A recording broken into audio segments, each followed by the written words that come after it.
नमस्कार, जय माता दी, स्वागत है आप सबका।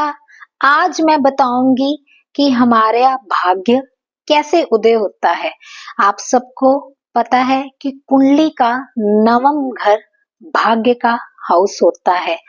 कहीं हम भाग्य से हटके कहीं उल्टे रास्ते तो नहीं जा रहे, कहीं हम दिशा भटक तो नहीं गए। जो हमारे भाग्य में लिखा गया है, कहीं हम उल्टी राह में जाके सक्सेसफुल की जगह अनसेटिस्फाइड तो नहीं हो रहे या होपलेस तो नहीं हो रहे। आज मैं यही सब क्वेश्चन का आंसर आपको दूंगी। आप सबको भी समझाऊंगी कि कैसे आप खुद ही अपनी कुंडली चेक कर सकते हो। एक आइडिया तो आपको लग ही जाएगा। चलिए देर ना करते स्टार्ट करते हैं। ये हमारी कुंडली है।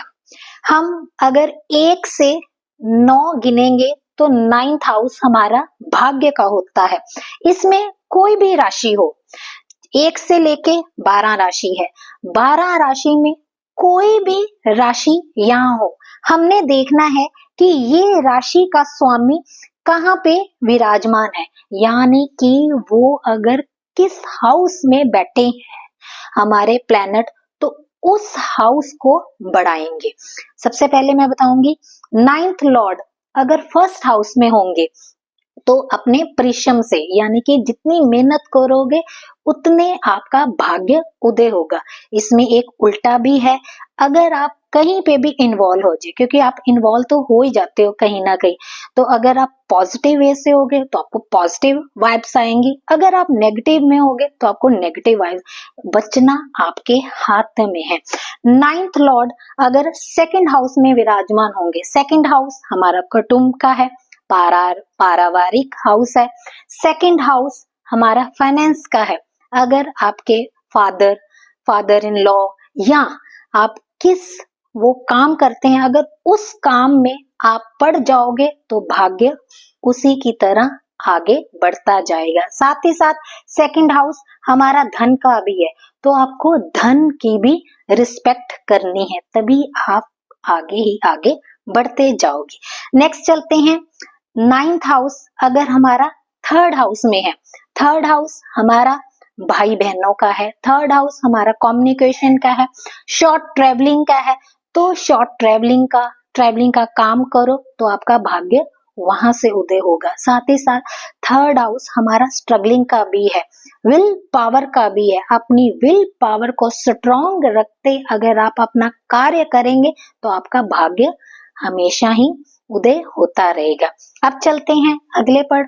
9th हाउस अगर 4th हाउस में है, 4th हाउस हमारा सुख का है। जितना आप सुख की तरफ भागोगे आपको निराशा मिलेगी। आपको सुख का त्याग करके आगे बढ़ना है, तभी आपका भाग्य साथ देगा, नहीं तो आपका भाग्य बिल्कुल भी साथ नहीं देगा। आगे चलते हैं। 9th हाउस का पंचम हाउस में बैठना, भावन भाव में लिखा है 9 to 9, यानी कि 9वें भाव से 9वें पे विराजमान एक महाराज योग कहलाता है। उसकी महादशा में, उसकी अंतरदशा में आपका भाग्य जरूर उदय होगा। 9th हाउस अगर पंचम हाउस में बैठेंगे तो एजुकेशन के थ्रू, काउंसलिंग के थ्रू, स्टडी के थ्रू आपका भाग्य उदय होगा। आप कोई भी स्टडी के थ्रू अगर आप वो करने स्टार्ट हो जाओगे तो आपका भाग्य उदय होना स्टार्ट हो जाएगा। साथ ही साथ पंचम हाउस हमारा संतान का भी है, तो मैंने बहुत कुंडलियां देखी हैं कि 9वें का 9वें अगर बैठ जाए तो संतान प्राप्ति के बाद उसका भाग्य उदय होना स्टार्ट हो जाता है। अब चलते हैं आगे।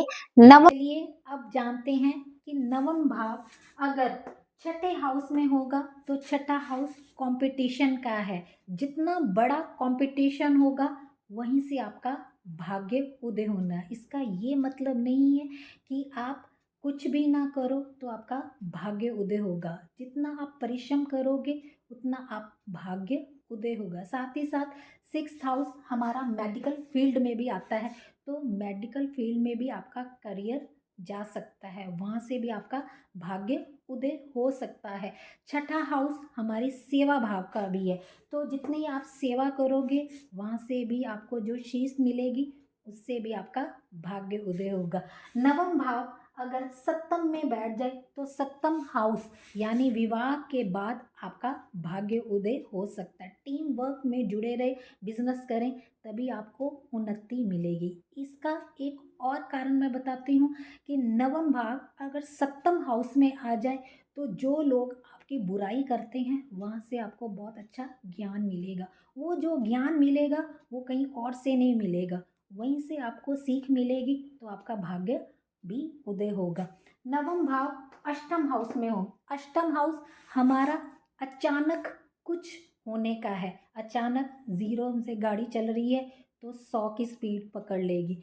अष्टम हाउस तंत्र अकल्ट साइंस का भी है, तो जितना आप सीक्रेट रखोगे, जितनी आप चीज़ें सीक्रेट रखोगे, 8th हाउस हमारा सीक्रेट का है, तो जितना आप सीक्रेट रखोगे तो उतनी आपकी ग्रोथ होगी। नवम भाव अगर 9th हाउस में विराजमान हो, यानी कि 9th का लॉर्ड 9th हाउस में हो, तो आपका भाग्य उदय भाग्य से ही होगा, यानी यात्रा से होगा।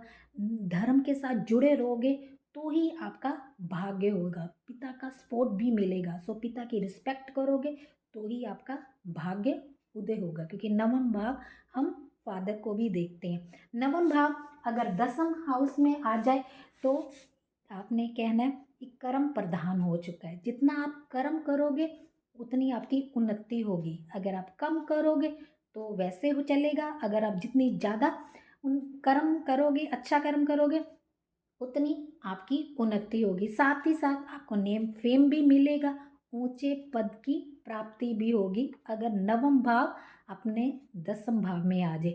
नवम भाव अगर 11वें हाउस में आ जाए तो टीम वर्क, यानी कि नवम से तृतीय, तृतीय हो गया यानी कि 3rd हाउस हो गया। 9 से आप काउंट करेंगे तो 3rd हाउस, ये एक ब्रेवरी का हाउस है। टीम वर्क से जुड़ के आप काम करेंगे तो आपकी उन्नति होगी। ये डिज़ायर का भी हाउस है, तो ये भी बहुत अच्छा है। नवम भाव अगर 12वें हाउस में आ जाए, 12वां हाउस हमारा विदेश यात्रा का है, तो विदेश से हमें उन्नति हो सकती है, यानी कि विदेश से के थ्रू हमारा भाग्य खुल सकता है। साथ ही साथ 12वां हाउस सेल्फ एनालाइज, अकेले बैठ के काफ़ी देर अगर आप मेडिटेशन करोगे, सोचोगे, तो वहाँ से भी आपके रास्ते खुलना स्टार्ट हो जाएंगे। तो ये था हमारा 1 से 12वें हाउस का एनालाइज की 9th लॉर्ड जहाँ जहाँ विराजमान होंगे तो वहाँ हमारा भाग्य कैसे हमारी उन्नति के रास्ते खोल देंगे। वीडियो अच्छी लगी तो सब्सक्राइब ज़रूर करें और शेयर करते ना भूलें। ऐसे आप हमारे साथ जुड़े रहें, खुश रहें। जय माता।